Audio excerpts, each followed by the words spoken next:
मांसाहारी जीव को बचाने की इसे बड़ी कोशिश बताया जा रहा है। 5 बड़े कैट प्रजाति के जीवों वाला पहला देश बन गया है भारत। भारत में अब शेर, बाघ, तेंदुआ, स्नो लेपर्ड और चीता रह रहे हैं। हालांकि भारत में पहले भी ऐसे प्रयास किए गए हैं जब विलुप्त होने के कगार पर खड़ी प्रजातियों को सफलतापूर्वक बचाया गया है।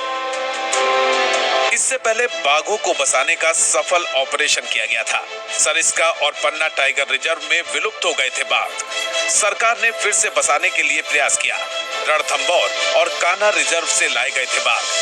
20 साल बाद अब सभी जगह पर बाघों की संख्या बढ़ रही है।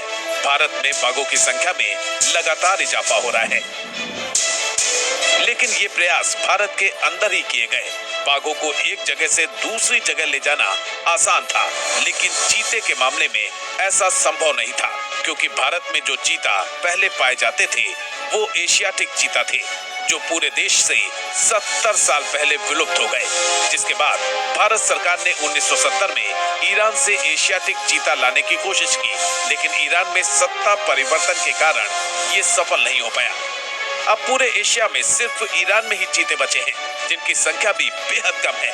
ऐसे में भारत के पास एक ही रास्ता था, अफ्रीका से चीते लाने का, क्योंकि दुनिया में आधे से ज्यादा चीते अफ्रीका में ही हैं। लेकिन एक महाद्वीप से दूसरे महाद्वीप में एक स्तनपायी मांसाहारी जीव का रिलोकेशन दुनिया में कभी भी नहीं किया गया था। इससे मिलते जुलते प्रयास का एक उदाहरण अमेरिका में मिलता है। अमेरिका में भेड़ियों को बचाने का प्रयास हुआ था। येलोस्टोन नेशनल पार्क में विलुप्त हो गया था ग्रे वुल्फ। अमेरिकी सरकार ने फिर से बचाने की कोशिश की।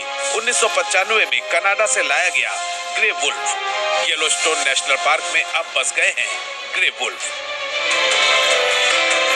इसलिए चीते को भारत में बचाने के प्रयास के आसपास का कोई भी उदाहरण दुनिया में नहीं मिलता, लेकिन भारत ने अपने इस प्रयास को पूरे अंजाम तक पहुंचाया। वैसे इसे सफल तभी माना जाएगा जब चीते की तादाद धीरे धीरे बढ़ेगी, लेकिन जो कोशिश भारत ने की उसके पीछे पूरी तैयारी की गई थी। चीते के लिए मध्य प्रदेश के जिस कूनो नेशनल रिजर्व को चुना गया वो चीते के लिए काफी मुफीद मानी जाती है। मध्य प्रदेश में पहले भी बाघ को फिर से बचाने में सफलता मिल चुकी है। मध्य प्रदेश को टाइगर स्टेट के तौर पर जाना जाता है। मध्य प्रदेश अब चीता स्टेट भी बन गया है, जहां वन्य जीवों के लिए बेहतर वातावरण की उम्मीद की जा रही है। मध्य प्रदेश भारत का इकलौता प्रदेश है जहां शेर, चीता और तेंदुआ तीनों पाए जाते हैं।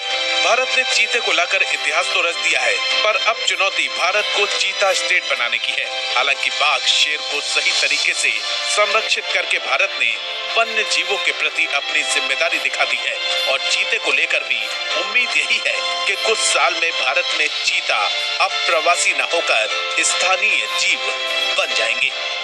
ब्यूरो रिपोर्ट, जी मीडिया। और प्रधानमंत्री की चीता